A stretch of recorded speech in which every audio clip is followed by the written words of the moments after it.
Здравствуйте.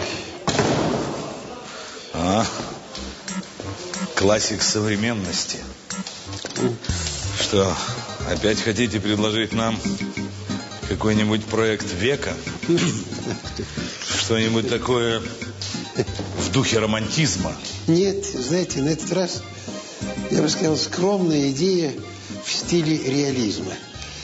Я предлагаю фонтан «Дружба народов» вот на ВДНХ перевести, так сказать, с воды на нефть. Представляете, стоят дети разных народов, и рядом, так сказать, бьет фонтан нефти. Почему в фонтане нефть?